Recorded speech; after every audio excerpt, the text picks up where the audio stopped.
what did I do?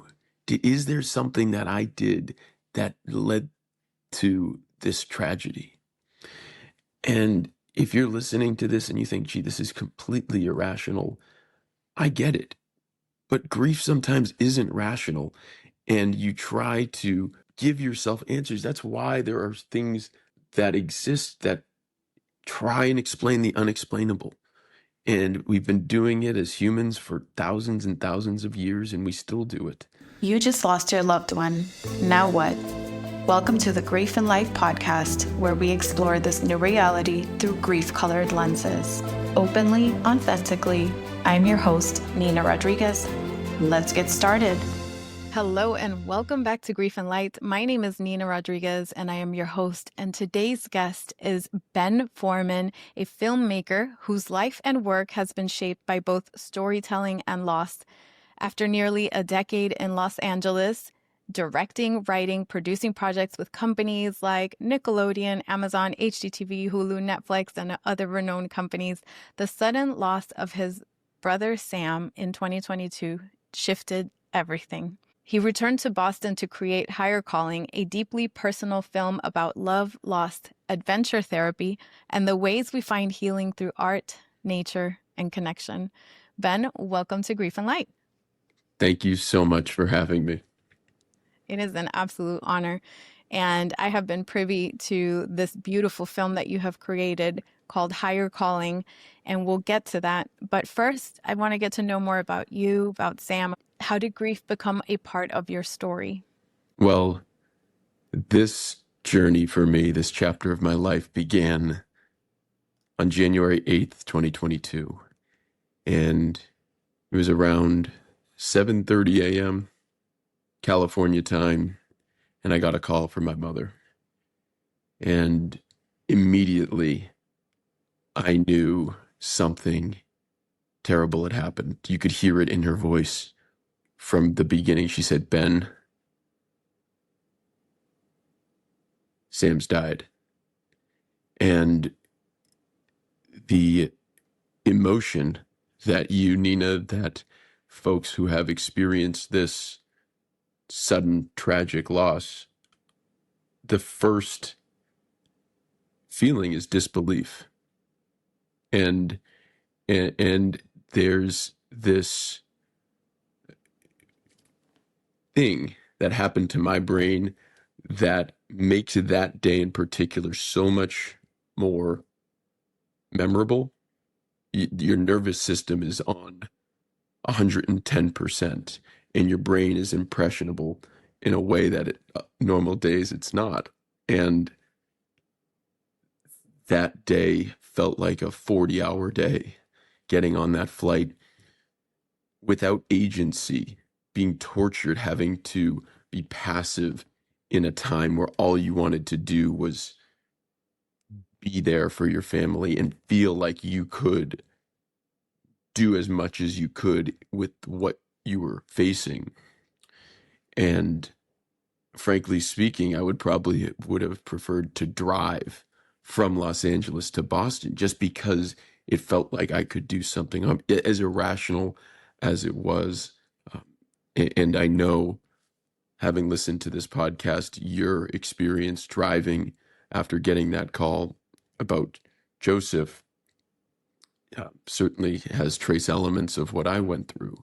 So getting back to Boston that night of the 8th and the absolute chaos that comes with the sudden loss of someone like my brother pushes you forward. And I am so grateful to have parents that have strength beyond what I can comprehend and show me what it's like to grieve immediately with grace and show me what strength was. And when that chapter started, everything changed. Your sense of purpose, your sense of relationships, your sense of identity are all brought into question in a new way, because for us we are brother or sister.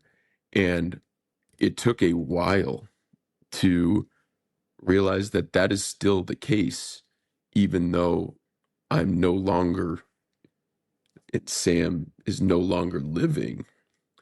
My identity as brother and your identity as sister still is part of who we are. And for me, that was true for 25 years. But the other parts of my identity, what I was creating, what I was producing, what I was working on, suddenly felt very different. And I don't want to say it's insignificant because it was just a matter of perspective, but waking up after losing Sam those few weeks became a really dark and heavy few weeks and months. And now 3.5 years removed, there's still elements of the mourning and reflection process that continue to resurface. And I think as you ask about the arc of this chapter and where grief became a central character in this part of life, I was very fortunate in a sense to have not had this type of heartache or heartbreak until I was 28 years old. And my folks did a really intentional job. My parents did an intentional job shielding Sam, my brother, and I from the loss of my grandfathers and not seeing that side of their sadness to, I think, preserve a youthfulness in my brother and I.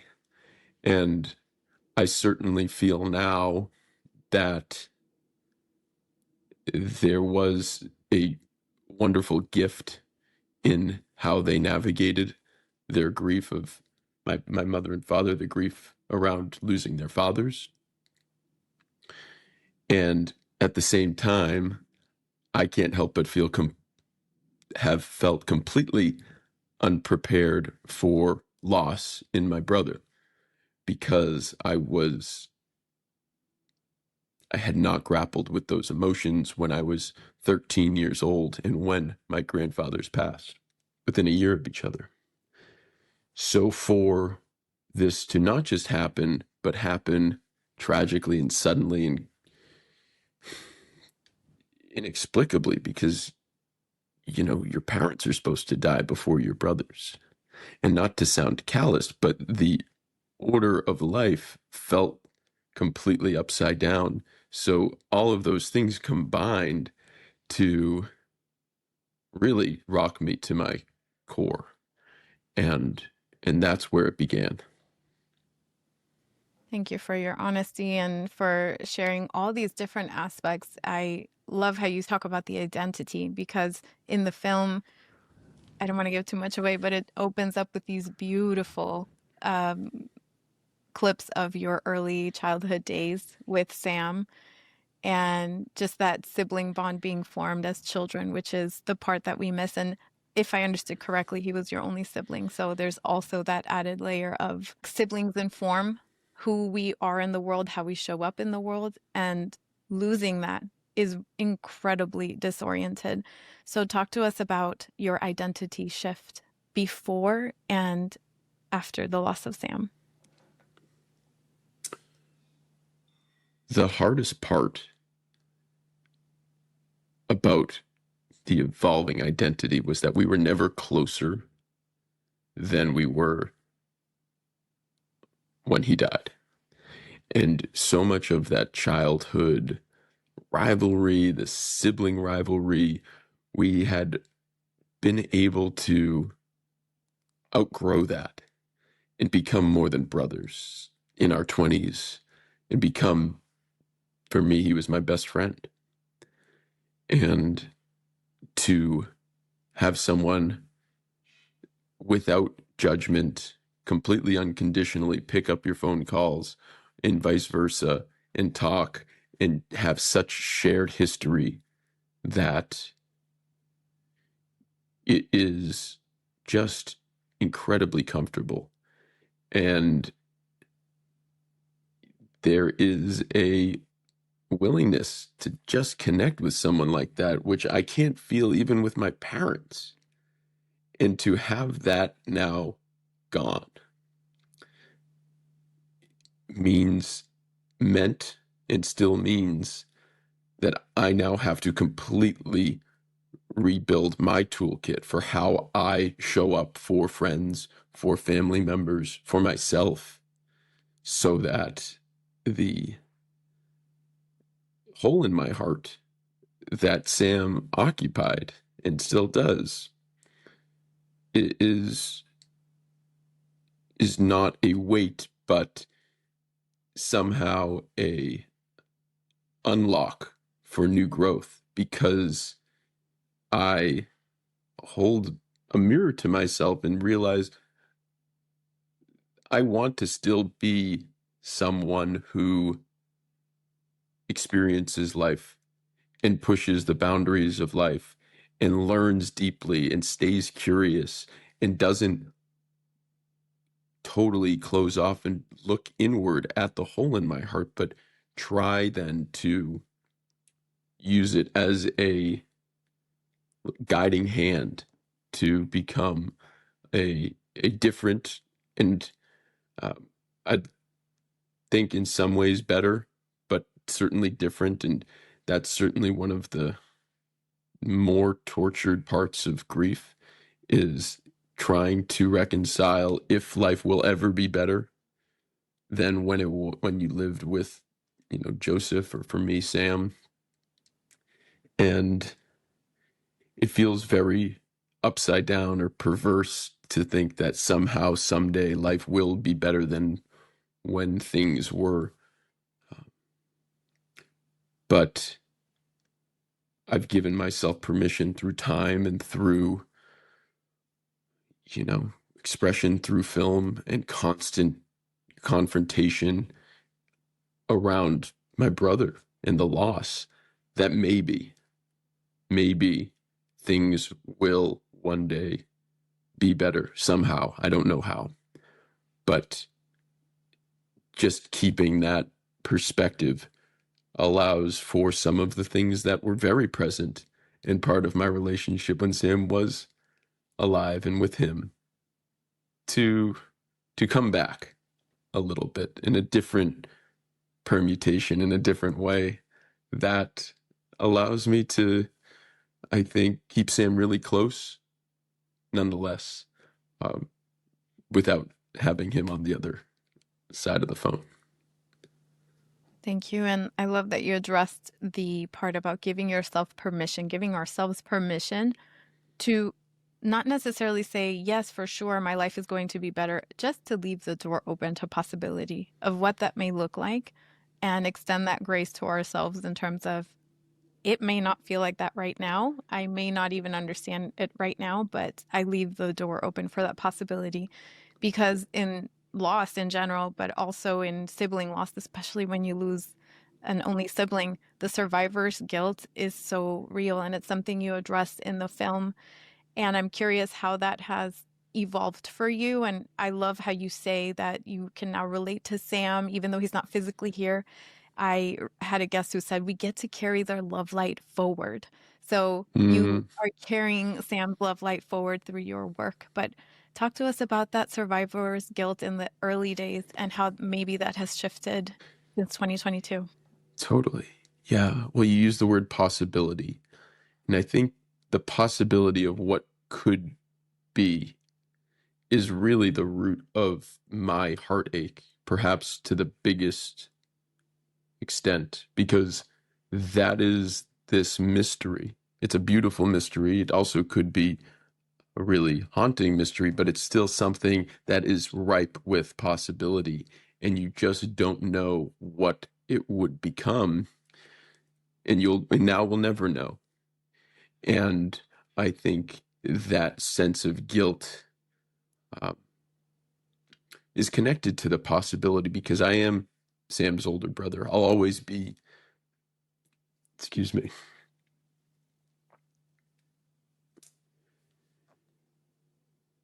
I'll always be his older brother. And there is a duty that comes with being an older brother, that you're your younger brother's keeper. And there was and there still is a sense of failure that at first was incredibly intense, that I had let him down. And you combine that with, questions of what if I had just called him that morning or the night before, or what if, and you trace all of those things and you start to really put yourself in a dark corner, because sometimes it's not connected to anything you could have done. And I still hold those feelings 3.5 years later, and I might for the rest of my life.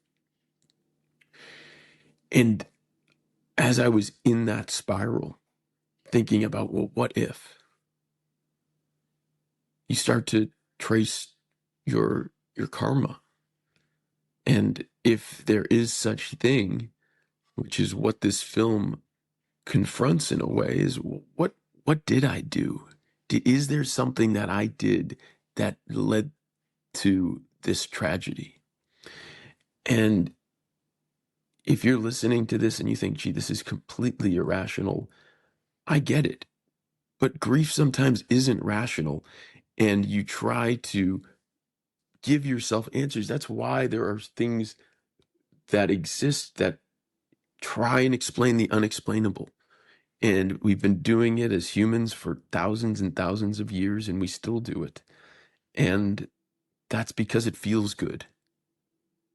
And I tried to explain something unimaginable through conversations with monks. And that was one of the central themes that led me to create this film, Higher Calling. So the question was, how does my identity change? How has it changed?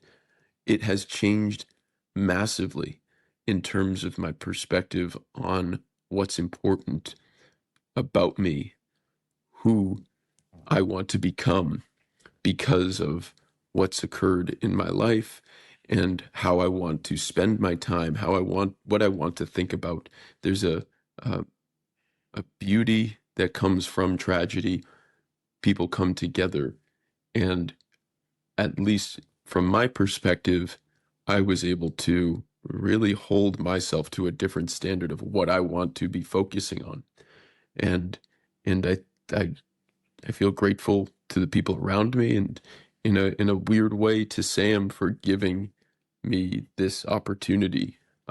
Even though he's no longer with us, there is some post-traumatic growth that has occurred, and I still feel icky saying something like that, because how can it be a gift to lose someone like this suddenly, tragically, and far too soon?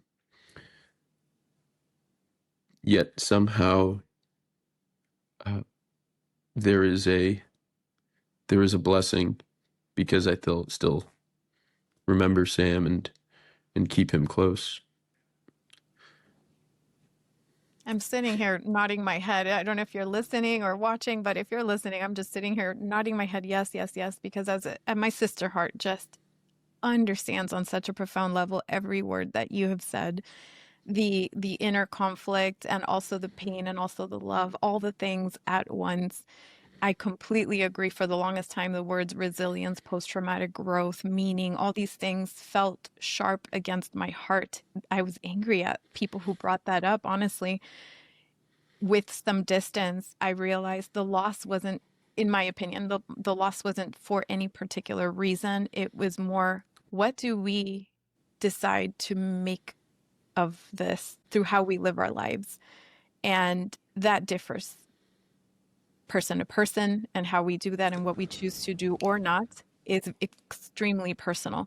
But if you're listening and for some reason these words feel sharp against your heart or against your loss, please don't absorb that. Just understand that this is something that may or may not come with time, and that's perfectly okay. What you decide to do afterwards is completely personal.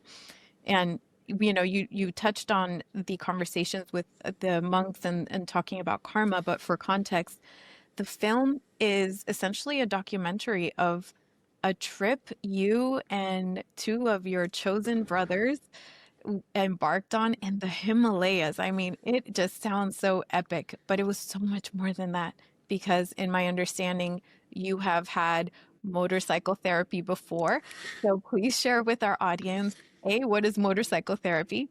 And B, how did this trip to the Himalayas come about? Well, thank you for contextualizing what I just said. And you're so right. 3.5 years removed from loss is so very different. And mapping that genesis of feelings versus the immediacy and that sharpness of pain. I'm just sharing the perspective of where I am right now. And if it's helpful, I'm glad it is. And this film, likewise, is just my personal experience. And I'm just the messenger. And if then my experience of grief and adventure and confrontation with these hard questions, spiritual and other, help audiences or listeners carry their broken heart just 1% easier, then, Nina, we've done our job as creators. And when this film started to become real, I was still very much in an emotional rut, like deep, deep depression.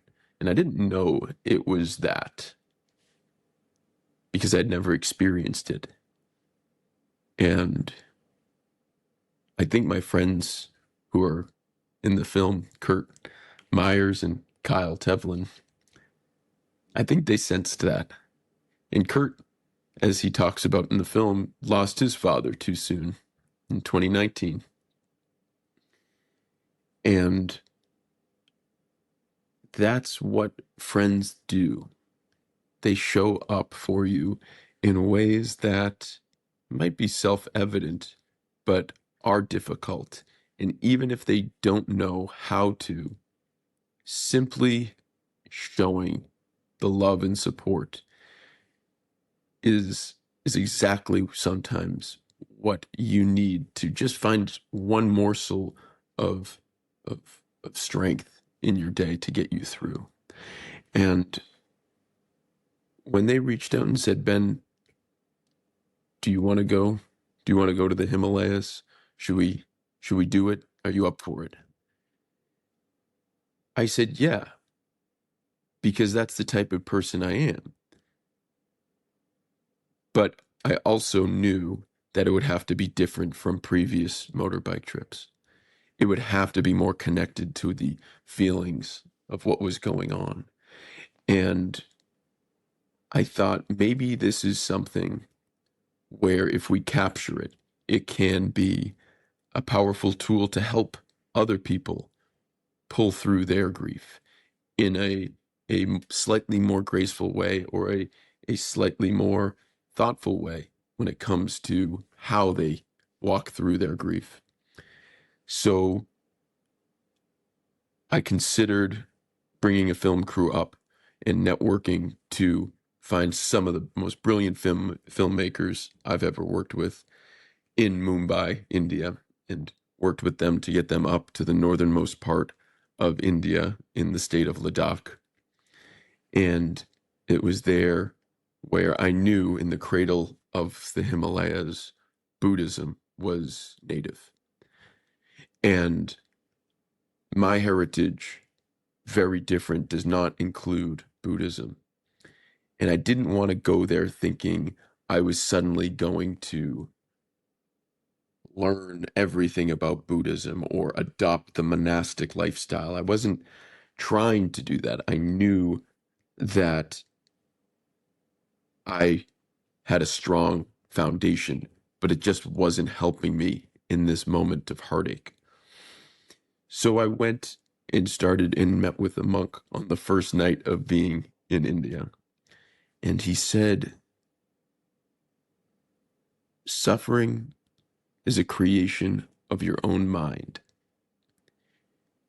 And if you just eliminate these negative thoughts and negative feelings, then there is no more suffering.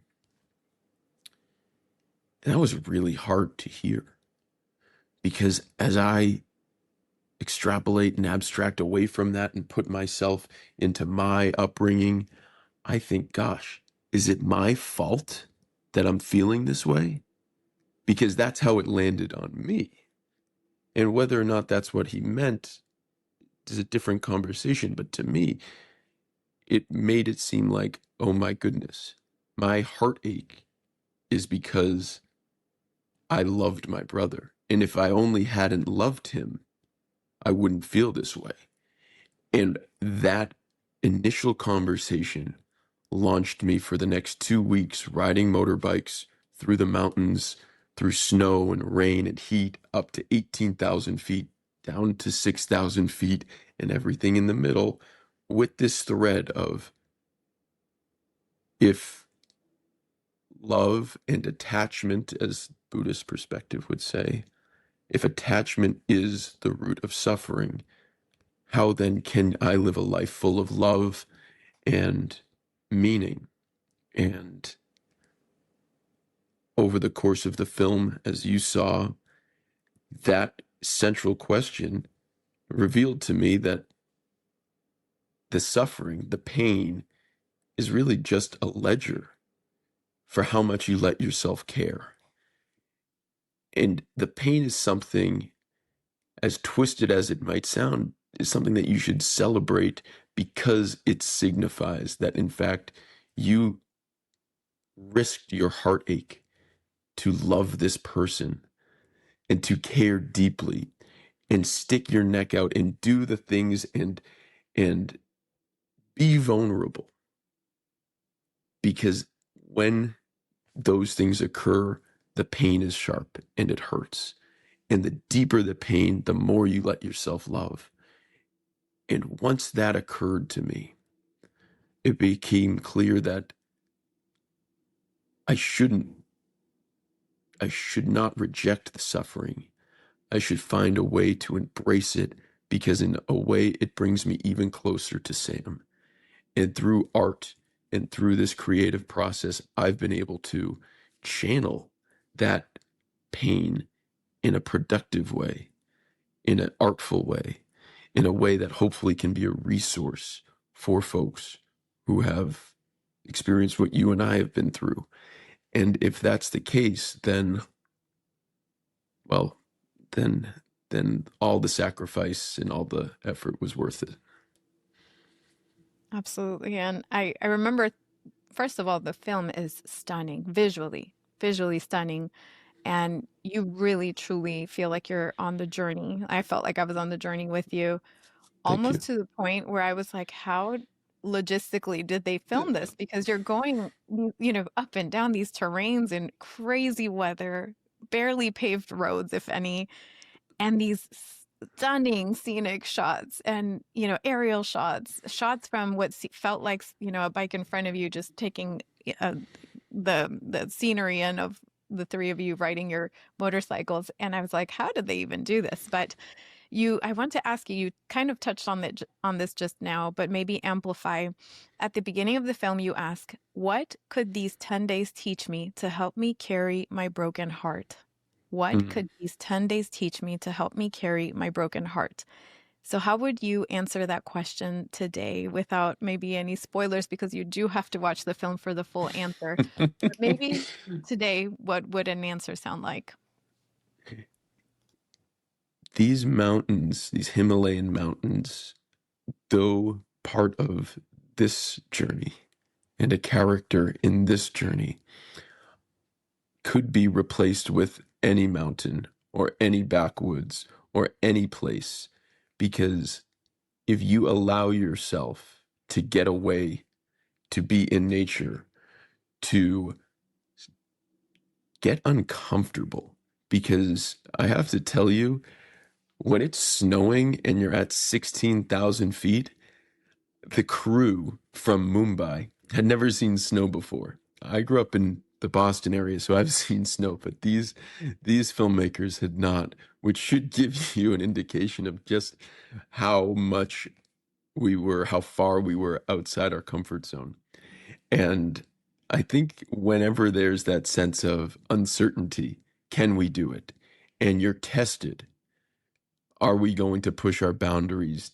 Whether that's a 5 mile hike or a 1,500 kilometer motorbike ride, it doesn't matter, because you're confronting something uncomfortable. And in doing that, it reminded me that I can still do things.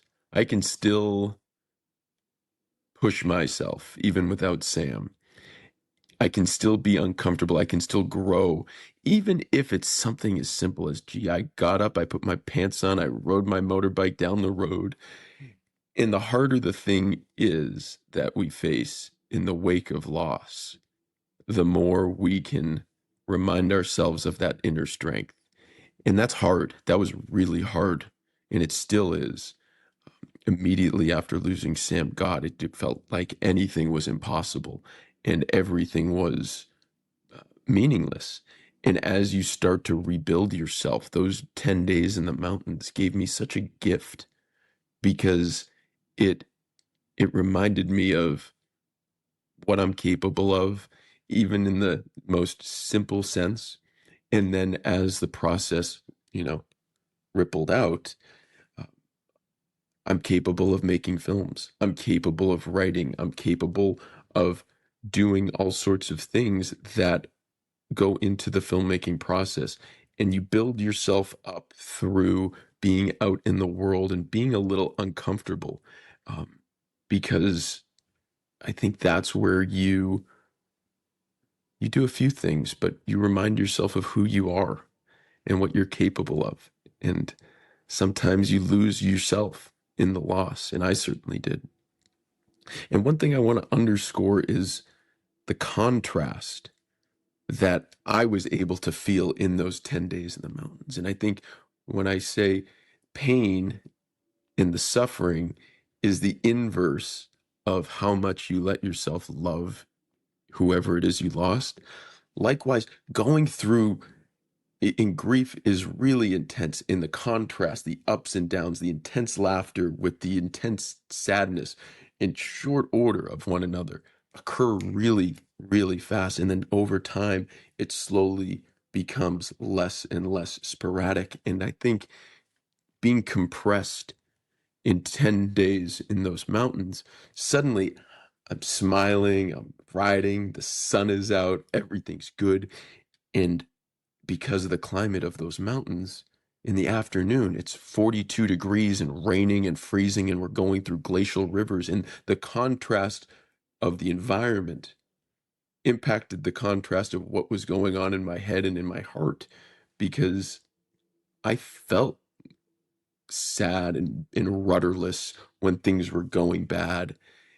And I felt unstoppable when things were going good. And I think that became a metaphor for for for the experience and for life. And our guide, his name was Ashish, and he said in the film, he said, "Hey guys, as there's thunder is rolling over the ridge line, and we're in a sort of stop point, a checkpoint, a police checkpoint."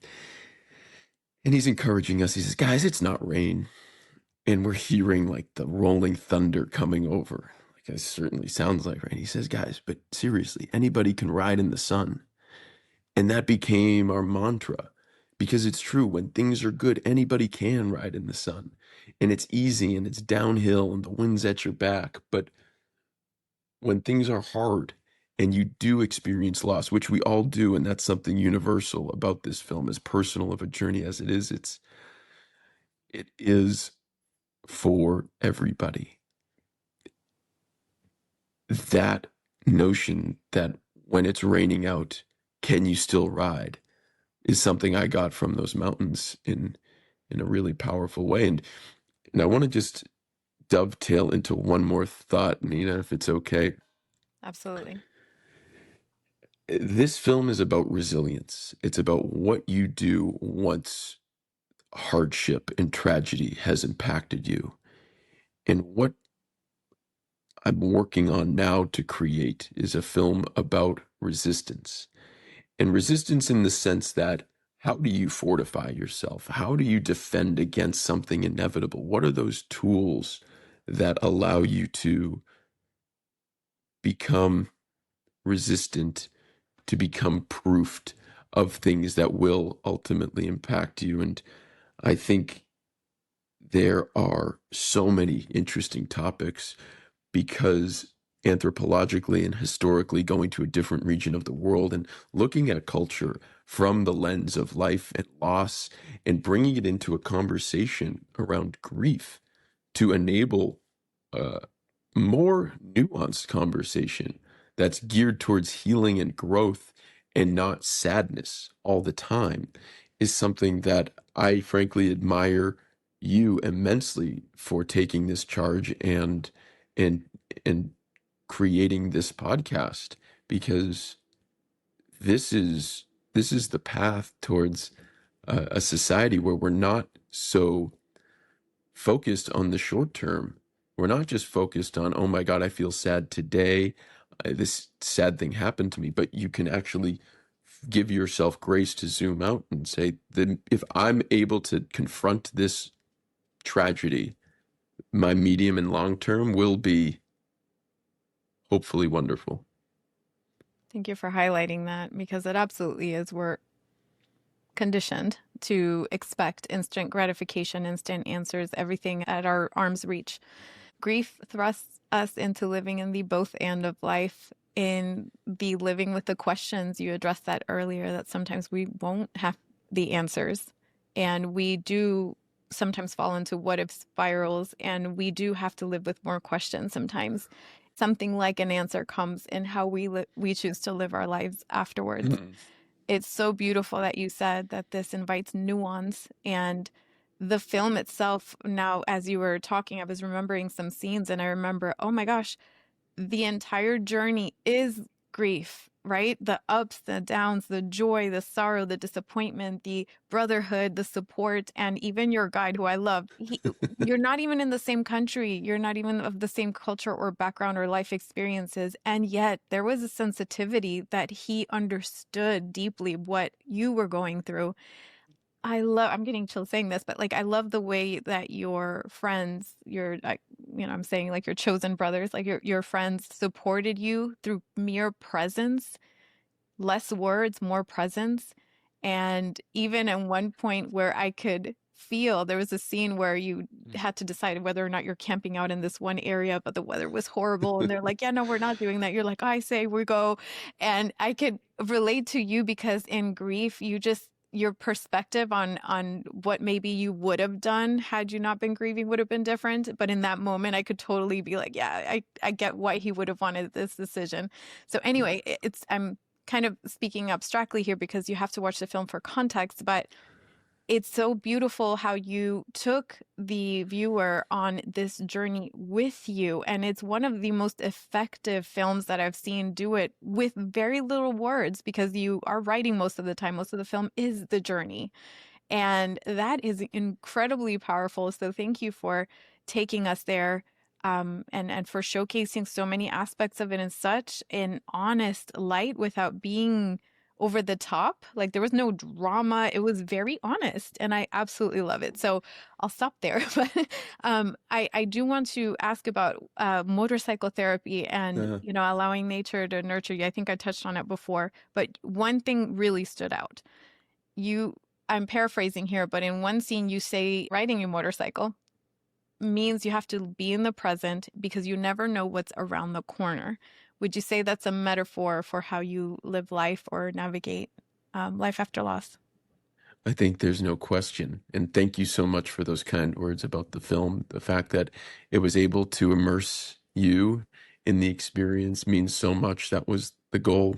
And it is hard to say no to certain Hollywood storytelling elements. And how can we make this more dramatic? And how can we do things to give it that extra twist at the end? And this doesn't subscribe to those things. This film doesn't subscribe to that. And I'm so glad that it connected with you nonetheless.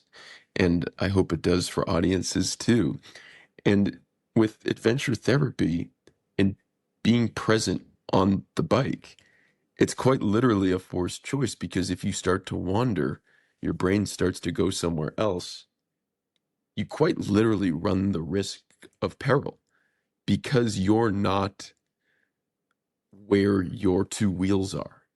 And it is like many action sports, there's a forced sense of mindfulness and thoughtfulness and awareness that whether you're doing the activity for that reason or not, you get this experience of meditation, because in your brain just it cools off just a little bit and you get to sort your thoughts a little bit easier. And adventure therapy, it could be one foot in front of the other trying to get to the summit, or one foot in front of the other just getting through your, daily walk, but doing it in an intentional way where you have no choice but to focus is something unique to motorbikes. And of course, the the irony and the tragedy is that you experience something similar on skis and a snowboard, which is how Sam passed. It's how Sam's accident happened. And I won't get too far into that because I think we've covered it already, but the adventure therapy is something uh, that the moto therapy specifically was something that I kind of discovered while on the road. You can't quite articulate what it feels like, but that's sort of the point, which is when you've been on your bike, for me, it's about 60 minutes. All of a sudden, everything gets quiet. And you can think about, oh, this is, 1, 2, 3, 4, 5. All thoughts are in order, and it's not the usual scrubbing through the radio channels like it usually is, and it's static and chaos. So forgive that metaphor. Some people don't even listen to the radio anymore, but I do. And it, I would encourage, I'm not going to encourage people to go on a motorcycle, but I would encourage people to try to find ways to just be in their body in grief. And a quick anecdote: my brother was a state champion wrestler. He was a ferocious competitor and a really, really hard worker. And in the days after Sam passed, I remember going to exercise and having this extra strength, this extra endurance. And I talked to my friend Kurt, and he said, yeah, I ran 6-minute miles consecutively for 5 miles. I had never done that in my life. And I think there is something when you are in pain to just get out of your head and get into your body. And I think that's connected to the mototherapy and the adventure therapy and the nature-based part of it too. Um, so I think that did a lot for me, because my head was spinning, and all of our heads were spinning. And it was a simple thing to just put your foot in front of the other and run. Absolutely. And I can definitely relate. A loss disconnects us, has that ability to disconnect us from our lives and our bodies and everything. And returning is such a part of the healing process. Absolutely. So maybe, I don't know if I'll ride a bike myself, but I'll definitely find other ways to connect and enjoy the incredible scenery from your film, Higher Calling. And, I want to be mindful of our time together here. I know we're reaching the end. I could definitely, talk more about this for a lot longer. But what do you hope audiences take away from Higher Calling, and where can they find more information about the film if they wanted to watch it? I could talk with you about this all day, Nina. I Right now the film is in the festival circuit, so a lot of that means we have to wait for our premiere to occur. And once it's out there, we're exploring all the possibilities from public television to local television to streaming services and beyond to find ways to reach people because that's what this is about. And that's why you do Grief and Light. And that's why I created this film is because if we can reach people and it doesn't have to be a full scale.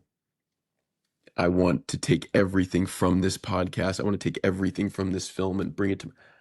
That's not what this is intended to do because grief is personal and your loss.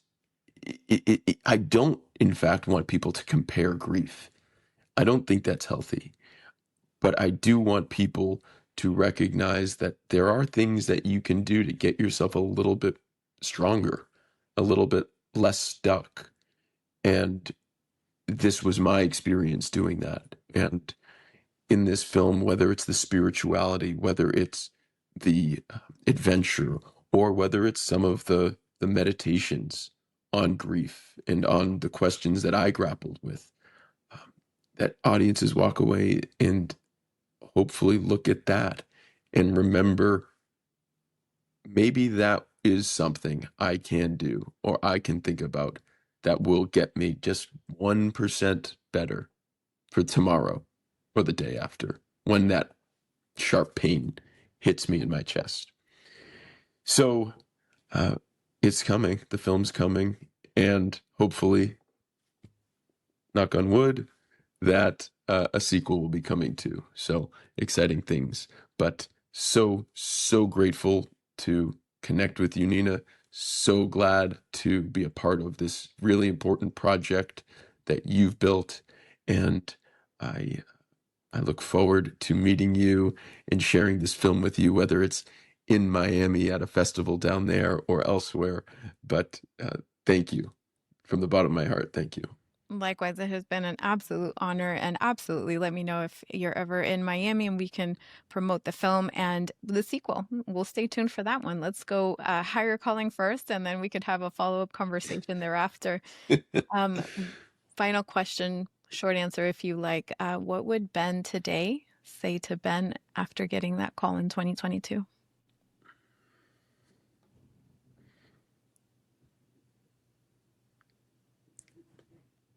That's a great question. That's a hard question. My instinct is to say that it does get better with time, and that is a cliche for a reason. I think if I was able to tell Ben right after he got that call anything in the world, I would say, listen to Sam. He's still with you. You can still hear his voice. And use that to guide you because it's going to hurt to listen to him, but you can still hear his voice. So don't be afraid to do that. Thank you, Ben. It has been an absolute honor. Thank you, Sam, for sharing your voice and your light in life and in the way you continue to ripple forward. Thank you. That's it for today's episode. Be sure to subscribe to the Grief and Light podcast. I'd also love to connect with you and hear your thoughts and your stories. Feel free to share them with me via my Instagram page at Grief and Light, or you can also visit griefandlight.com for more information and updates. Thank you so much for being here, for being you, and always remember, you are not alone.